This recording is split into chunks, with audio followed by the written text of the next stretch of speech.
नमस्कार मित्रों। बहुत बड़ी एक खुशखबरी लेके आया हूँ। कुछ लोगों को तो पता ही होगा। तो आइए शुरू करते हैं। हमने पिछली वीडियो बनाई थी, इंडिया में एयरपोर्ट में अब ई अराइवल कार्ड ऑनलाइन फिलअप करके जाना है, लेकिन नई सिस्टम है इसलिए अभी वहाँ वो फॉर्म भी अवेलेबल है, क्योंकि सबको पता नहीं चल जाता जब भी कोई बात आती है इंटरनेट की। तो हर इंसान के पास मोबाइल नहीं होता है, या वो न्यूज़ नहीं देखते हैं, या वीडियो देखते नहीं है, तो उनको पता ही नहीं होता, तो वो इंडिया चले जाते हैं। तो दोनों सिस्टम अभी चल रहा है। वो थोड़ा टाइम पास होने के बाद वो एक सिस्टम बंद होती है और दूसरी 100% चालू हो जाती है। तो वो कार्ड फॉर्म फिलअप करके आपको जाना है। और खुशखबरी ये है कि जैसे ये जो एयरपोर्ट में हम फॉर्म फिलअप करते थे, हमारा टाइम वेस्ट होता था, तो वो अब बच जाएगा, क्योंकि हम ऑनलाइन यहाँ से करके जाएंगे तो वो इजी रहेगा। ये फॉर्म हम वहाँ जाके फिलअप करते थे, तो ये ऑनलाइन हो गया, तो ये आसान हो गया। अब दूसरी बात, ओसीआई वालों के लिए वो फॉर्म तो सबको फिलअप करना है, सिर्फ इंडियन पासपोर्ट वालों को वो फॉर्म नहीं भरना है, क्योंकि बहुत सारी कमेंट आती है, अभी लोग पूछ रहे हैं। इंडियन पासपोर्ट जिसके पास है उनको ई अराइवल कार्ड फॉर्म फिलअप नहीं करना है, बाकी सबको करना है। ओसीआई है या ई वीज़ा है, सबको वो फॉर्म फिलअप करना है। अब दूसरी बात, ओसीआई वालों के लिए और इंडियन पासपोर्ट दोनों के लिए अब इंडिया के एयरपोर्ट में फास्ट ट्रैक शुरू हो गया है। फास्ट ट्रैक का मतलब क्या होता है? फास्ट ट्रैक का मतलब ये होता है कि हम जब एयरपोर्ट में जाते हैं तो जो हमारी ओसीआई पासपोर्ट वो सब वहाँ देखते हैं, स्कैन करते हैं। तो जब हम लंबी लंबी लाइन में ऐसे खड़े रहते हैं, अभी मैं जुलाई में इंडिया गया था तो एक घंटे तक खड़ा रहना पड़ा, क्योंकि एक ही काउंटर ओपन था, तो एक एक घंटा वहाँ लग जाता है। तो गवर्नमेंट ने अभी फास्ट ट्रैक शुरू किया है, लेकिन सिर्फ दो लोगों के लिए, एक ओसीआई होल्डर्स, एक इंडियन पासपोर्ट। तो वो अलग से एक काउंटर होगा, वो गेट होगा, जहाँ आप फिंगर रखेंगे और अपना फेस स्कैन करेंगे तो वो डोर ओपन हो जाएगा। 30 सेकंड में आप बाहर निकल जाएंगे, मतलब लंबी लंबी लाइन नहीं होगी। तो उसके लिए जो ये फास्ट ट्रैक का जो ऑप्शन है वो सिर्फ ओसीआई और इंडियन पासपोर्ट वालों के लिए है। तो इंडियन पासपोर्ट वालों को तो ईजी है, वो उसको रजिस्टर करना पड़ेगा। इंडियन पासपोर्ट जिसके पास भी है वो फास्ट ट्रैक में जा सकते हैं। दूसरा, जिसके पास ओसीआई है वो जा सकते हैं, लेकिन पहले आपको रजिस्टर करना पड़ेगा। जैसे हम ओसीआई बनाते हैं वैसे ही ये रजिस्टर करना पड़ेगा, और इसमें भी photo, passport, OCI, address proof वो सब अपलोड करना पड़ेगा। मतलब ओसीआई जैसी ही प्रक्रिया है, थोड़ी ओसीआई से कम है लेकिन सिमिलर है। सारी डिटेल्स आप अपलोड करेंगे, उसके बाद एक ऐसा फॉर्म जनरेट होगा जो इसको वेरीफाई करना पड़ेगा, मतलब बायोमेट्रिक करना पड़ेगा, और वो एयरपोर्ट में होगा, दूसरी जगह पे नहीं।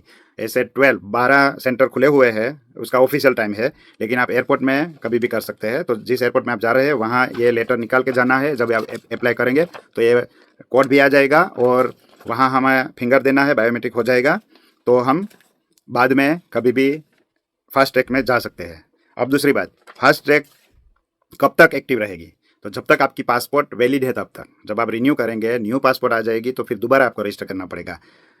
और 6 मंथ की वैलिडिटी अगर है तो आप रजिस्टर कर सकते हैं, वरना आप रजिस्टर नहीं कर पाएंगे। पहले आपको पासपोर्ट रिन्यू करनी पड़ेगी, उसके बाद ही उसमें आप रजिस्टर कर सकते हैं। अब इम्पोर्टेंट बात यह है कि अगर आपके पास ओल्ड पासपोर्ट है, ओसीआई है और न्यू पासपोर्ट है, अब क्या होगा कि जिसको भी फास्ट ट्रैक में जाना है उसको ये न्यू पासपोर्ट ओसीआई में लिंक करनी पड़ेगी, ओसीआई को अपडेट करना पड़ेगा। मैंने पिछली वीडियो बहुत सारी बनाई है अपडेट के बारे में, तो आप वो भी देख सकते हैं। मैंने बहुत टाइम पहले ही बोला था कि आपको ओसीआई को अपडेट करना है या रिन्यू करना है, और ये जो न्यू पासपोर्ट है ये इसके साथ लिंक करनी है। तो न्यू पासपोर्ट जब लिंक हो जाएगी तभी आप फास्ट ट्रैक में रजिस्टर कर पाएंगे। मैं स्क्रीनशॉट यहाँ रखता हूँ, आप पढ़ सकते हैं गवर्नमेंट ने जो बोला है, तो वो आप प्रूफ देख लीजिए, क्योंकि बहुत सारे लोग प्रूफ मांगने आ जाते हैं। तो ये आपको न्यू पासपोर्ट इसके साथ लिंक करनी है। जिसकी ओसीआई अपडेट है वही अप्लाई कर सकते हैं। जिसने अब तक अपनी ओसीआई को अपडेट नहीं किया है या रिन्यू नहीं किया है, उन लोगों के लिए फास्ट ट्रैक नहीं है। आप ट्राई भी मत करना, क्योंकि आप सारी एप्लीकेशन कंप्लीट करने के बाद वो रिजेक्ट हो जाएगी। तो पहले आपको एप्लीकेशन उसमें करनी है, फॉर्म फिलअप करना है ऑनलाइन, सारी डिटेल अपलोड करनी है। उसके बाद ये लेटर आएगा, वो लेटर आपको फिर वहाँ एयरपोर्ट में जाके उसका बायोमेट्रिक करके वेरीफाई करना है, उसके बाद वो एक्टिव होगा। तो वो फॉर्म कैसे फिलअप करना है क्या, वो मैं नेक्स्ट वीडियो बनाऊंगा। इसमें मैं सिर्फ आपको जानकारी दे रहा हूँ कि एक ऐसी सिस्टम आ गई है।